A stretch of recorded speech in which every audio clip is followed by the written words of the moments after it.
नमस्कार साथियों, स्वागत है आपका दृष्टि आईएएस के एनवायरनमेंट दिस वीक प्रोग्राम में। इस प्रोग्राम में हम पिछले एक सप्ताह की महत्वपूर्ण पर्यावरणीय खबरों पर आपके साथ विस्तार से बात करते हैं, ताकि इनसे संबंधित अगर कोई भी प्रश्न आपके एग्जामिनेशन में आए तो आप उस प्रश्न को ठीक कर सके और अपनी परीक्षा को क्वालिफाई करने की संभावनाओं को बढ़ा सके। हम सामान्य तौर से एक पूरे कॉन्सेप्ट को समझाने का प्रयास करते हैं, जिससे आपको मदद न केवल प्रारंभिक परीक्षा में मिलेगी बल्कि मुख्य परीक्षा में उत्तर लेखन में भी आपको इससे अवश्य रूप से मदद मिलेगी। तो आज के प्रोग्राम में किन खबरों पर हम बात करने वाले हैं जो पिछले एक सप्ताह में लगातार चर्चा में रही है, वे खबरें हैं आर्कटिक टुंड्रा द्वारा अधिक कार्बन उत्सर्जन। हाल ही में इस बात के साक्ष्य प्राप्त हुए हैं कि आर्कटिक टुंड्रा द्वारा जो बायोम है टुंड्रा, उसके द्वारा लगातार इतने बड़े स्तर पर कार्बन उत्सर्जन हो रहा है जो उसके द्वारा अवशोषित कार्बन से ज्यादा मात्रा है और अपने आप में एक चिंता की बात है। दूसरा जो टॉपिक है हमारा, वो पेरिस समझौते के। आप जानते हैं कि 9 साल हो चुके हैं और पेरिस समझौता कितना प्रभावी हुआ है जलवायु परिवर्तन की समस्या से लड़ने के लिए, इस पर एक नजर डालना विशेष रूप से महत्वपूर्ण है। साथ ही एक वैज्ञानिक अध्ययन हमारे सामने आया है जो बताता है कि जल्द ही वर्ष 2030 में ऐसा पहला वर्ष हो सकता है जो आर्कटिक क्षेत्र में पहला बर्फ मुक्त दिन हमारे सामने लेकर के आए। और ऐसी भी संभावना है कि ये जो पहला बर्फ मुक्त दिन है, ये 1 महीने तक बर्फ मुक्त दिन में परिवर्तित हो जाए। अगर आप इन तीनों खबरों पर नजर डालने का प्रयास करेंगे तो ये तीनों ही खबरें वैश्विक सतही औसत तापमान में वृद्धि और उसके कारण होने वाले जलवायु परिवर्तन के परिणामों और उसकी स्थितियों पर प्रकाश डालते हैं। जलवायु परिवर्तन मानवीय सभ्यता के लिए सबसे बड़े संकट के रूप में देखा जा रहा है, इसलिए जलवायु परिवर्तन की घटना के प्रति सचेत होना, उसके बारे में जानकारी हासिल करना विशेष रूप से महत्वपूर्ण है, क्योंकि हमारी खुद की गतिविधियां यानी मानवीय गतिविधियां इस प्रकार से हैं जो ग्रीन हाउस गैसेस के उत्सर्जन को बढ़ाती हैं।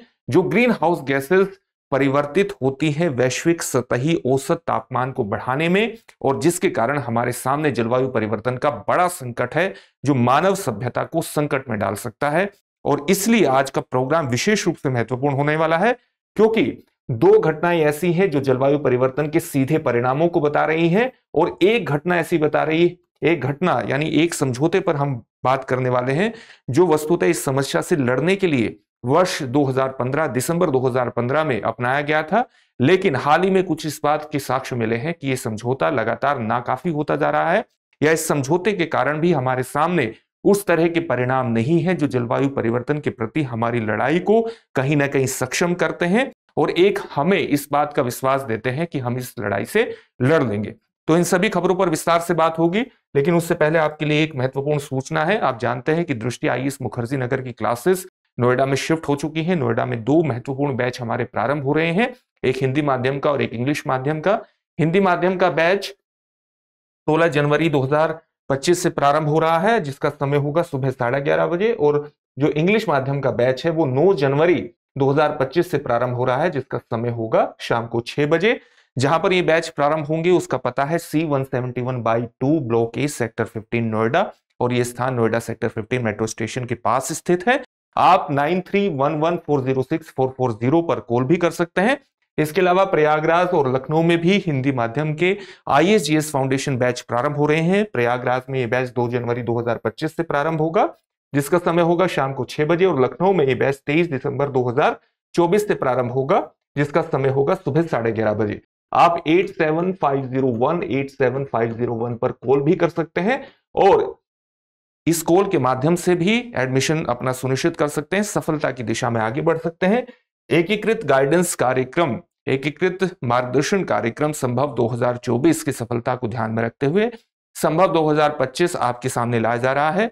ये जो प्रोग्राम है दृष्टि आईएएस वेबसाइट पर उपलब्ध होगा। इसमें आपको मिलेगा 10 दैनिक प्रीलिम्स अभ्यास प्रश्न, विगत वर्ष के प्रश्नों की गहन विश्लेषण पर आधारित 2 दैनिक मेंस अभ्यास प्रश्न, विस्तृत विवरण और वास्तविक समय रैंकिंग, सामान्य अध्ययन एवं समसामयिक विषयों की संपूर्ण कवरेज। सभी उम्मीदवारों के लिए इसका ओपन एक्सेस रहेगा। इस प्रोग्राम से भी आप जुड़ सकते हैं और सफलता की दिशा में आगे बढ़ सकते हैं। अब आज की खबर पर विस्तार से बात करेंगे। आज की हमारी जो पहली खबर है वो है आर्कटिक टुंड्रा द्वारा कार्बन उत्सर्जन। हाल ही में कई प्रकार के अध्ययन इस प्रकार के सामने आए हैं कि जो आर्कटिक टुंड्रा का क्षेत्र है उसके द्वारा जितना कार्बन अवशोषित किया जाता है उससे अधिक मात्रा में कार्बन उत्सर्जन हो रहा है। यानी आर्कटिक टुंड्रा जो कहीं ना कहीं कार्बन सिंक के रूप में देखा जाता था, जो कि ग्रीन हाउस गैसेस के प्रभाव को कम करता था, वो वस्तुतः ग्रीन हाउस गैसेस के तापमान को बढ़ा रहा है। और ये जो परिवर्तन आया है, ये वस्तुतः वैश्विक औसत तापमान में बढ़ोतरी के कारण ही आ रहा है। तो इस खबर को विस्तार से जान लेते हैं। आप जानते हैं कि जब हम आर्कटिक सर्किल की बात करते हैं तो आपको पृथ्वी के पूरे अक्षांश को ठीक से समझना चाहिए। ये 0 डिग्री की विषुवत रेखा है। आप जानते हैं कि इसके उत्तर में 23.5 डिग्री की कर्क रेखा होती है, कर्क रेखा। और ये जो 23.5 डिग्री साउथ होता है, ये जो रेखा होती है मकर रेखा होती है। इसी प्रकार से आप जानते हैं कि 66.5 डिग्री पर भी आपको एक विभाजन होता है। विभाजन ये माना जाता है पूरा का पूरा मौसम को लेकर के, इसमें किस प्रकार की मौसमी दशाएं रहती हैं उस हिसाब से ये पूरा विभाजन किया गया है। तो इस क्षेत्र को हम ट्रॉपिकल क्षेत्र के रूप में जानते हैं। इस क्षेत्र को यानी 23.5 डिग्री उत्तर से लेकर 23.5 डिग्री का जो दक्षिण का क्षेत्र होता है, इसको ट्रॉपिकल क्षेत्र के रूप में जानते हैं। इसको टेम्परेट क्षेत्र के रूप में जाना जाता है। 23.5 डिग्री से 66.5 डिग्री नॉर्थ और 23.5 डिग्री से 66.5 डिग्री साउथ, इसको टेम्परेट क्षेत्र के रूप में जाना जाता है। और यहां से आर्कटिक सर्कल की शुरुआत हो जाती है 66.5 डिग्री से। माफ कीजिएगा, ये अंटार्कटिक सर्किल है और ये उत्तरी क्षेत्र में ये आर्कटिक सर्कल से शुरुआत हो जाती है। जब हम टुंड्रा की बात करते हैं तो टुंड्रा एक बायोम क्षेत्र को प्रकट करता है और सामान्य तौर से इसका जो वानस्पतिक क्षेत्र है वो 50 डिग्री नॉर्थ से 70 डिग्री नॉर्थ का माना जाता है। तो सामान्यतः जो हमारे पास खबर आई है वो ये आई है कि जो आर्कटिक टुंड्रा का बायोम है उसमें जो एक कार्बन सिंक के रूप में उसको महत्वपूर्ण माना जाता था, कार्बन को अवशोषित करने के लिए महत्वपूर्ण क्षेत्र माना जाता था, उसमें कई घटनाओं के कारण, जैसे बढ़ती हुई जंगली आग की आवृत्ति के कारण, बढ़ते हुए तापमान के कारण यह देखने में आ रहा है कि कार्बन का उत्सर्जन अधिक हो रहा है। तो इसी को हम कहते हैं आर्कटिक टुंड्रा शिफ्ट, यानी एक शिफ्ट हमें देखने को मिल रहा है। जो कभी कार्बन सिंक का क्षेत्र हुआ करता था, कार्बन को अवशोषित करने का क्षेत्र हुआ करता था, अब ये उससे अधिक, जितना अवशोषित करता था कार्बन, उससे अधिक उत्सर्जित कर रहा है। और इसका जो प्रमुख कारण है वो है बढ़ती हुई जंगली आग और असामान्य रूप से उच्च तापमान, जो तापमान ग्रीन हाउस गैसेस के कारण बढ़ रहा है। ग्रीन हाउस गैसेस की जब हम बात करते हैं तो कौन सी महत्वपूर्ण गैसें हैं? Carbon dioxide, methane, nitrous oxide और क्लोरोफ्लोरोकार्बन, ये 4 महत्वपूर्ण ग्रीन हाउस गैसेस हैं। अगर वायुमंडल में इनकी सांद्रता, इनका कॉन्सेंट्रेशन लगातार बढ़ता चला जाता है तो इनकी ताकत होती है हीट को ट्रैप करने की। अगर ये हीट को ज्यादा से ज्यादा ट्रैप करती हैं तो वैश्विक औसत सतही तापमान में वृद्धि होती है, जिसके कारण हमारे सामने जलवायु परिवर्तन जैसे व्यापक परिणाम सामने आते हैं। यानी वैश्विक सतही औसत तापमान में वृद्धि होगी तो जलवायु परिवर्तन की एक बड़ी घटना हमारे सामने इसके कारण आ रही है। इसका वैश्विक प्रभाव क्या है? कार्बन भंडारण से उत्सर्जन स्रोत में टुंड्रा का जो परिवर्तन है, ये जलवायु परिवर्तन की समस्या को और ज्यादा बदतर कर देगा, क्योंकि ये ग्रीन हाउस गैसेस, प्रमुख ग्रीन हाउस गैसेस के उत्सर्जनकर्ता के रूप में उभर रहा है। और ये जो रिपोर्ट है, ये किसकी रिपोर्ट है? ये अमेरिका की जो संस्था है, आप इस संस्था को जानते होंगे, national oceanic and atmospheric administration की उसकी वार्षिक रिपोर्ट है आर्कटिक रिपोर्ट कार्ड, उसी का एक महत्वपूर्ण हिस्सा है जिसमें ये बात हमारे सामने आती है। अब हम देखते हैं कि जो आर्कटिक टुंड्रा है वो कार्बन का भंडारण किस प्रकार से करता है। कार्बन का भंडारण किस प्रकार से करेगा? विशिष्ट पारिस्थितिकी तंत्रों में प्रकाश संश्लेषण की इसकी प्रक्रिया को हमें पहले समझना पड़ेगा। जैसे अधिकांश पारिस्थितिकी तंत्रों में, यानी जो इकोलॉजिकल सिस्टम है उसमें क्या होता है कि जो पौधे होते हैं वो प्रकाश संश्लेषण की प्रक्रिया के माध्यम से कार्बन डाइऑक्साइड को अवशोषित करते हैं। पौधों में जब प्रकाश संश्लेषण, फोटोसिंथेसिस की प्रक्रिया होती है तो कार्बन डाइऑक्साइड को क्या करते हैं? पौधे अवशोषित करते हैं और निर्मुक्त क्या होती है? ऑक्सीजन निर्मुक्त होती है। इसलिए पृथ्वी पर ऑक्सीजन की मात्रा को, एक संतुलित ऑक्सीजन की मात्रा को बनाए रखने के लिए जरूरी है कि पौधों में जो प्रकाश संश्लेषण की प्रक्रिया है वो लगातार चलती रहे, क्योंकि वो पृथ्वी पर एक महत्वपूर्ण जीवनदायक शक्ति मानी जाती है। जैसे जैसे पौधे खत्म होते हैं, नष्ट होते हैं, या पौधों को जंतु खा लेते हैं, जंतु द्वारा खा लिए जाते हैं, तो कार्बन चक्र पूरा हो जाता है और ये जो कार्बन डाइऑक्साइड है ये पूरे वायुमंडल में छोड़ दी जाती है। इस प्रकार से कार्बन चक्र पूरा हो जाता है। लेकिन आर्कटिक टुंड्रा में वर्तमान में धीमी गति से अपघटन की प्रक्रिया, इसका मतलब क्या होता है?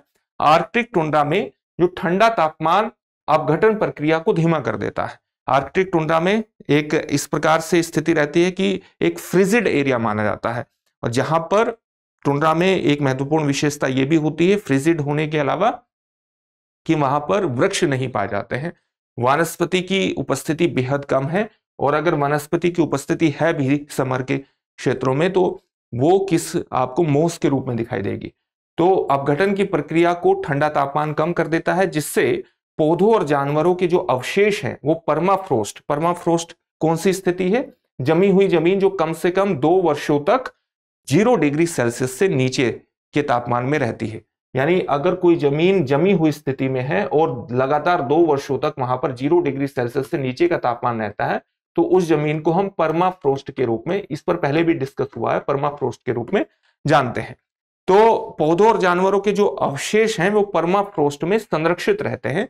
संरक्षित क्यों रहते हैं? क्योंकि ठंडे तापमान के कारण जो पौधे नष्ट होते हैं या वो जानवरों द्वारा खा लिए जाते हैं, या जो जानवरों की मृत्यु होती है उसके कारण उनकी अपघटन की प्रक्रिया बहुत धीमी होती है ठंडे वातावरण के, और उसके कारण वो लगातार जमीन में रहते हैं। जो कार्बन रहता है वो जमीन में ही लगातार संरक्षित रहती है, उनके द्वारा उनके जो अवशेष है लगातार संरक्षित रहते हैं जमीन में।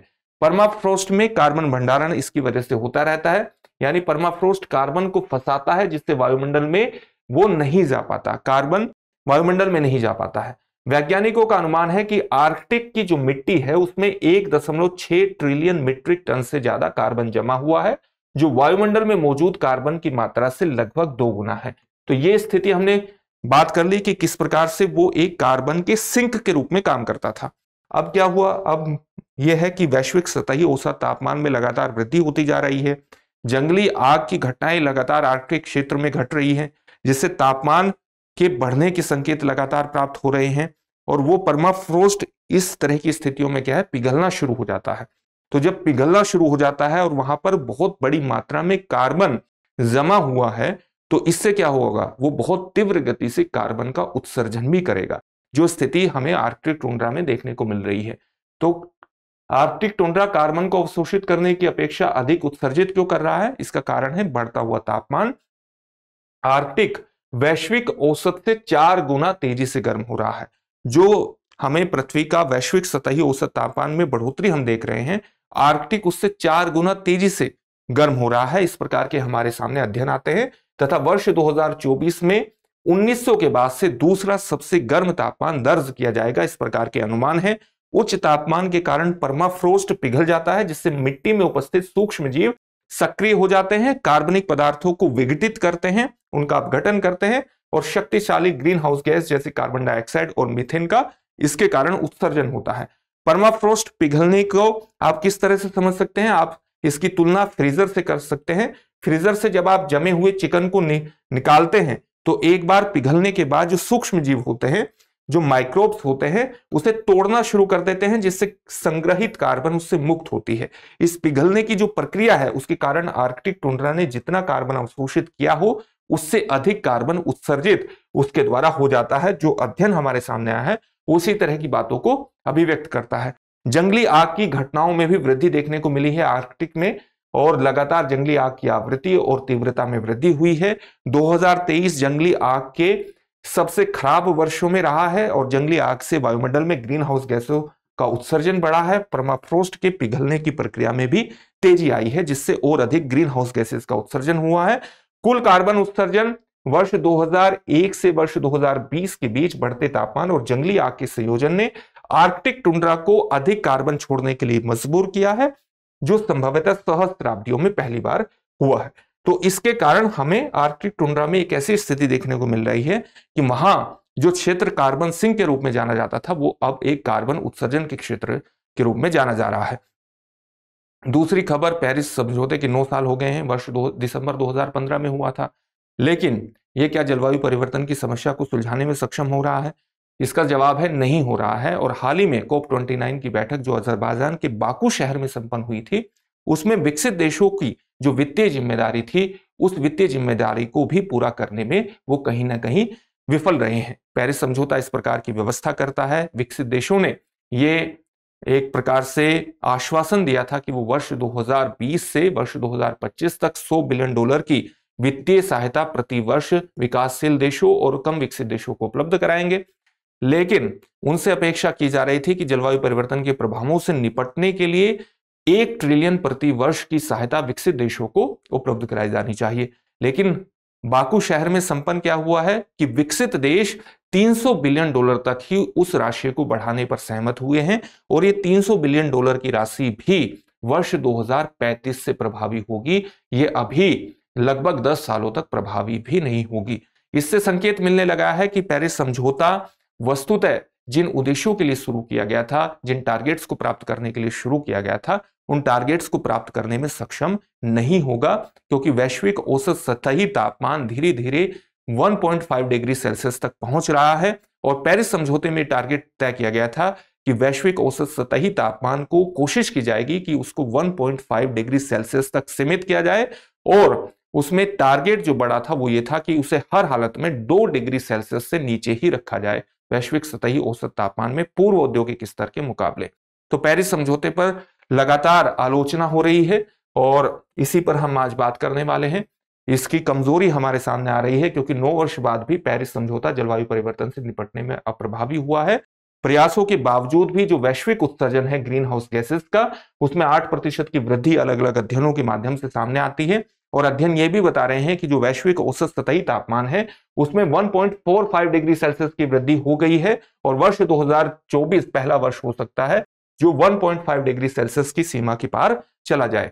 पेरिस समझौते का उद्देश्य यह है कि वैश्विक औसत तापमान को पूर्व औद्योगिक स्तर से 1.5 डिग्री सेल्सियस तक सीमित रखा जाए और 2 डिग्री सेल्सियस से तो उसको नीचे रखना ही है।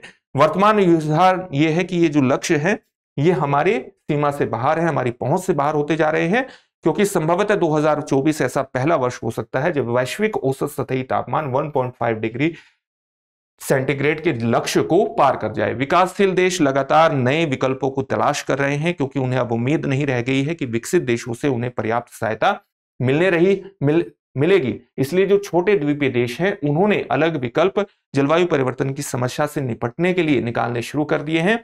अंतर्राष्ट्रीय न्यायालय में भी ये मामला पहुंचा है। अंतर्राष्ट्रीय न्यायालय जलवायु परिवर्तन से संबंधित देशों के दायित्वों और उनके परिणामों को स्पष्ट करने के लिए एक मामले की सुनवाई कर रहा है, क्योंकि पेरिस समझौते के माध्यम से लक्ष्य प्राप्त नहीं हो रहे हैं। साथ ही क्योटो प्रोटोकॉल से 1997 से जो चीज शुरू हुई थी कि विकासशील देशों की, विकसित देशों की वित्तीय प्रतिबद्धताओं को स्पष्ट किया जाए, उनकी जिम्मेदारी को स्पष्ट किया जाए, वो स्थिति भी लगातार कमजोर होती जा रही है। 1997 में हस्ताक्षरित जो क्योटो प्रोटोकॉल था उसमें विकसित देशों द्वारा उत्सर्जन में कमी लाने में ध्यान केंद्रित किया गया था। हालांकि पेरिस समझौते ने सभी देशों पर जिम्मेदारी डाली थी, विकसित देशों पर भी, विकासशील देशों पर भी, और सभी देशों ने अपने नेशनली डिटरमिन्ड कॉन्ट्रीब्यूशंस को लागू करने की कोशिश की थी, घोषणा की थी कि वो किस प्रकार से जलवायु परिवर्तन की समस्या से लड़ेंगे। लेकिन विकसित दुनिया ने के लिए स्पष्ट लागू करने योग्य दायित्व पेरिस समझौते में नहीं बनाए गए थे और इसका फायदा कहीं ना कहीं विकसित देशों ने उठाया है। इस बदलाव ने 1.5 डिग्री सेल्सियस लक्ष्य को पूरा करने के लिए आवश्यक जलवायु कार्रवाइयों को कहीं ना कहीं कमजोर कर दिया है और वित्तीय प्रतिबद्धताएं कमजोर हुई हैं। विकसित देश कानूनी रूप से विकासशील देशों को वित्त और प्रौद्योगिकी प्रदान करने के लिए बाध्य हैं और उन पर यह जिम्मेदारी डाली गई है कि वो विकासशील देशों को वित्तीय मदद पहुंचाएं।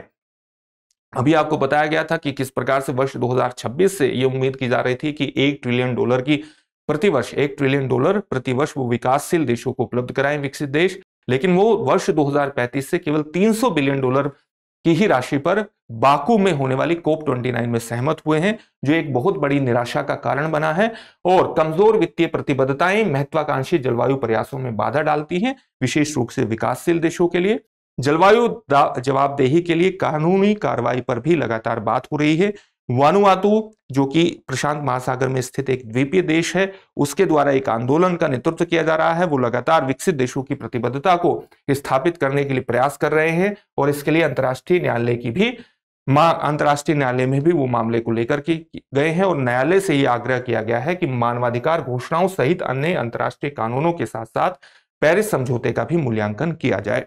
तो पेरिस समझौते पर लगातार सवाल खड़े हो रहे हैं, आपने ये देख लिया है। एक और महत्वपूर्ण खबर इस सप्ताह चर्चा में रही है और वो रही है आर्कटिक में पहला बर्फ मुक्त दिन।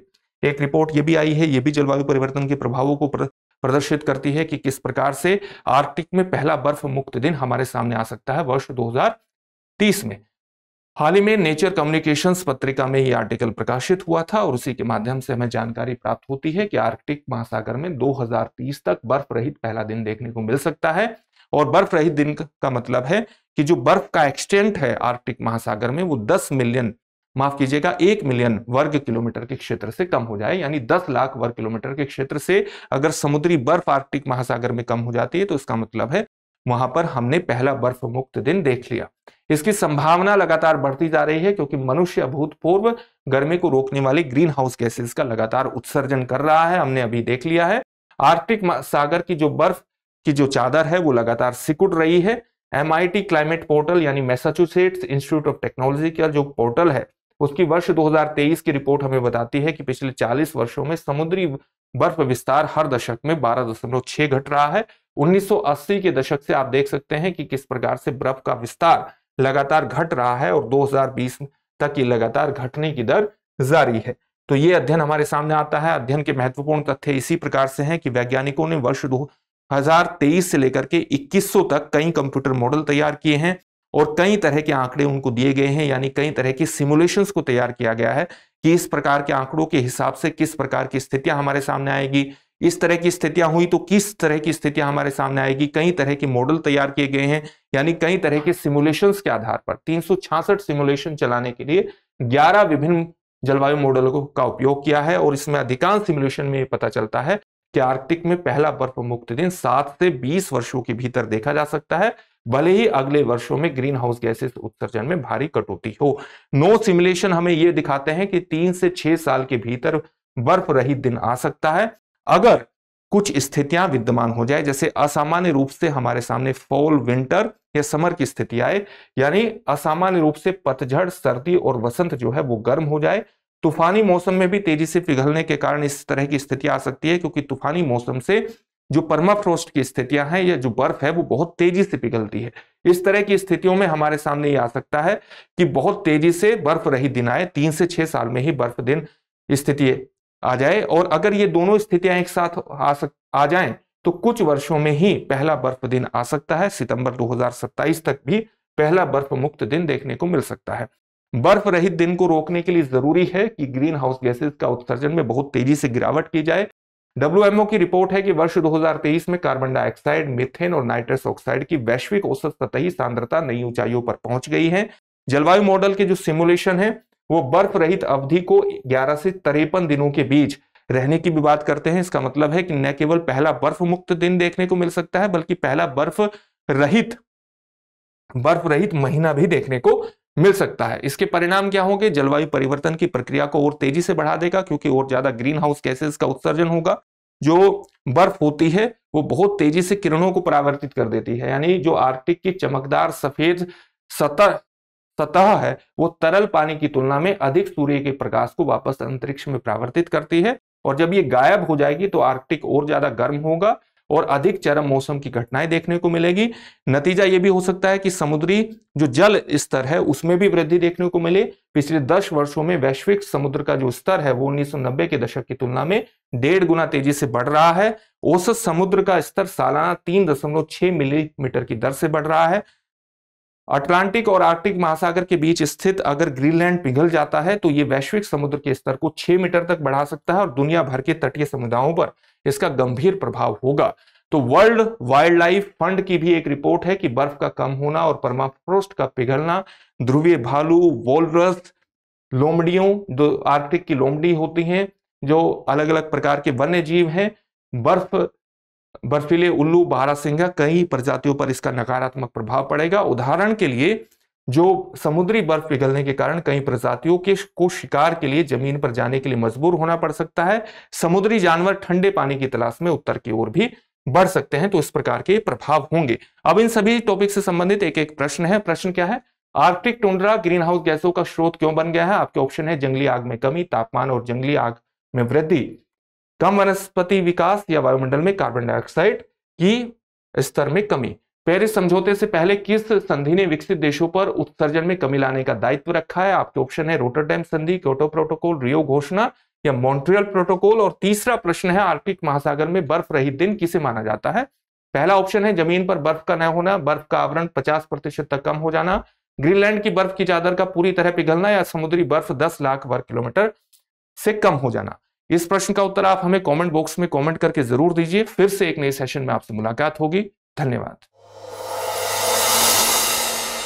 डियर व्यूअर्स, अपने एग्जाम की तैयारी को और बेहतर करने के लिए हमारे चैनल को लाइक, शेयर और सब्सक्राइब करना न भूलें।